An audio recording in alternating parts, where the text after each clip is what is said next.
Here we are now in Southerndown. We're going to be heading back to BrIdgend through Ogmore by sea.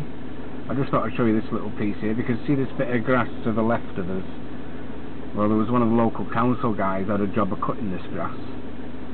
And anyway, at the end of the day, these boss come along and said, "Hey," I said, "Di," he said, "I see you've done the grass." He said, "But you've left a couple of patches there of grass." He said, "What have you done?" And he said, "Oh," he said, "sentimental value." I said, "What do you mean?" He said, "Well, that piece of grass over there," he said, "I had my first lay there." He said, "No, you want to cut it, it's sentimental value, you see." Right, he said, "But what about that other bit over there?" "Ah, well," he said, "sentimental value as well." He said, "That's where her mother was watching me, you see." He said, "Bloody hell, what did she say?" He went, "Nah." Yeah, that's terrible, isn't it, eh? But, no, I tell you, I had a job this morning, early hours this morning, bringing a little Irishman down to Princess of Wales Hospital. Anyway, they kept him in, and as they were bedding him down for the night, the nurse said, "Now listen, Murphy," she said, "if you get bored in the middle of the night," she said, "there's a little Irishman, a couple of beds up, have a chat with him." But she said, "Don't go waking the other patients up." So anyway, when she went now, the little boy says, "Hello, hello, hello, hello." The boy says, "Hello." He said, "I'm Irish." He said, "Irish as well." He said, "I'm from Dublin." He said, "I'm from Wexford." He said, "The name's Murphy." Oh, I said, "The name's O'Leary." He said, "I'm a plumber." He said, "I'm a mechanic." He said, "I came in this morning."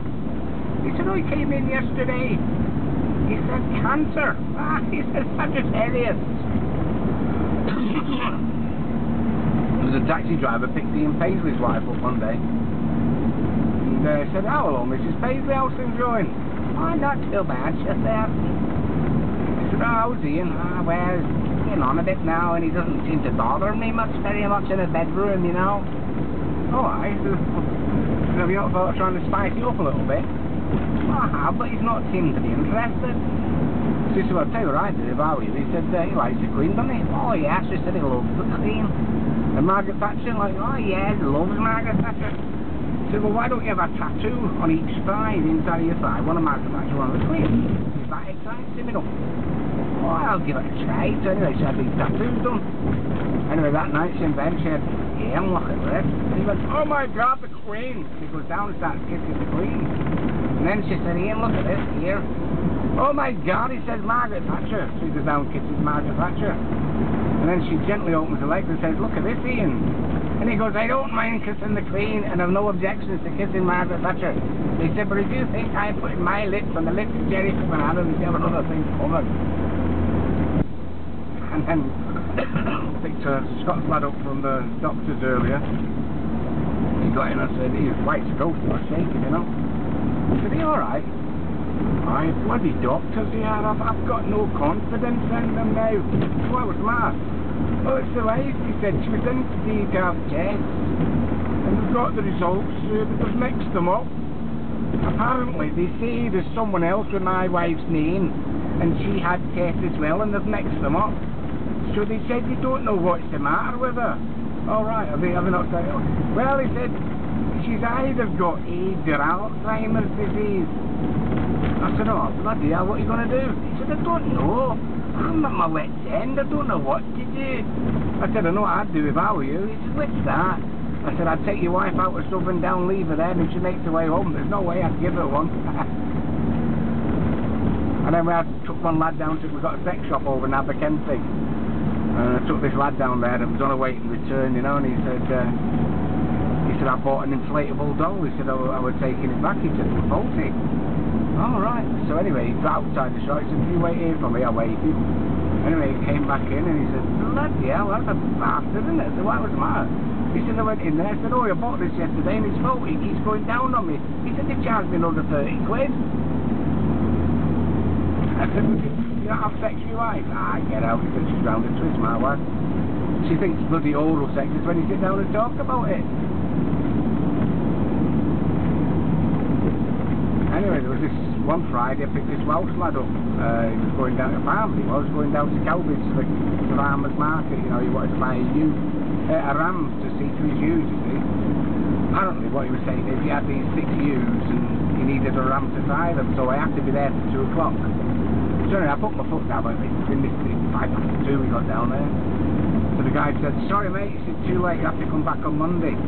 Oh, bloody hell, he said, I need a ram. He said, you see to these shoes now? He said, no, sorry mate, come back Monday. Oh, bloody hell, you won't wait till man. He said, well, why don't you do it yourself? He said, what do you mean? He said, well, take them up the bulk. He said, give them one. He said, in the morning, he said, if you get up and they're on the back with the legs in the air, you know they've caught.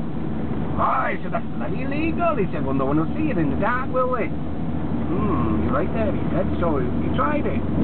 Anyway, that night, took them up the boat, give them all one next morning, got up 7:30, they're all eating grass. Oh, bloody hell, he said, I have to do it again now, see? So that night, up the boat, here, 6 of them, but next thing you know, up in the morning, 7:30, they're all eating grass again. Oh, bloody hell, he said, I have to do it again now, he said, never mind, he said, I'm lucky, you see? So anyway, that night, up there, 6 of them, got up in the morning, late. Bloody knackered he was. Wife shouts up, George, he said, you better come down and see what these sheep are doing. Oh, he said, are they on their back with the legs in the air? She said, no, they're in the Land Rover blowing the horn. Down here now on the right hand side is a pub called the Pelican, cracking pub. And just opposite there's Ogmore riding school.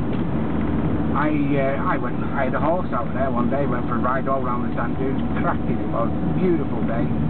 Anyway, I come back and it was about half hour early, so I thought, I'll go in here, there's a pub here now. I thought I'll go in here and have a quick pint. So anyway, I was tethering the horse up against that wooden shed, and this guy said, oh, I said, I wouldn't have that if I were you. So what do you mean? He said, bloody chestnut there you've got there, isn't it? I said, yeah. Oh, I wouldn't do that if I were you then. I said, why, what's the matter? Ah, he said, there's a bloody big stallion was round here. He said, gives every one of them one. He said, I wouldn't do that if I were you. I said, well, what else can I do? I want a pint. He said, well, you can always put a sheet over his back. I said, what do you mean? He said, I got these sheets here. He said, I'll sell you one for a couple of quid. He said, throw it over the horse's back. He said, no one will know what it is. I said, that's a bloody good idea. So I give him a couple of quid, put this sheet over the back of the horse. Went in, had a couple of pints. Come out, bloody horse gone. Oh, shit, yo, oh, God, bangles the deposit now. So I run down in, just on this little bridge here on the left-hand side, there's an old farmer now leaning on the wall. And I said, hey, mate, I said, hey, have you seen a big chestnut mare go down here with a big white sheet over its back? He said, here, no. He said, but I did see you go under down here, a little white hanky up his arse. Probably it. And then I picked up these 2 old women who were up at Castle Bingo. And there they were, sat in the back there, and one said to her, she said, hey Mary, she said, have you got a pen I can borrow? Ah, she said, she starts that emptying an handbag out, trying to find her a pen. And she pulled out this big vibrator. So Mary said, hey, what's that? Oh, she said, you use that way, you know, for your husband. So what do you mean? You put it where your husband puts his old body. Oh, right, I'm going to borrow it. Right, she said, but give me it back tomorrow. Next day now, they're in the car. So there, she said, did you use... Was it any good? You have fucking... Well, talk properly, so I can't broke me bloody teeth, and I... Well, here we are, we're coming to the little bridge now by Ewenny Cross.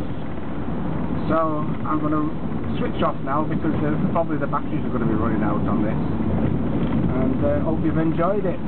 It's a bit of fun anyway, isn't it? Right, take care. Bye bye for now.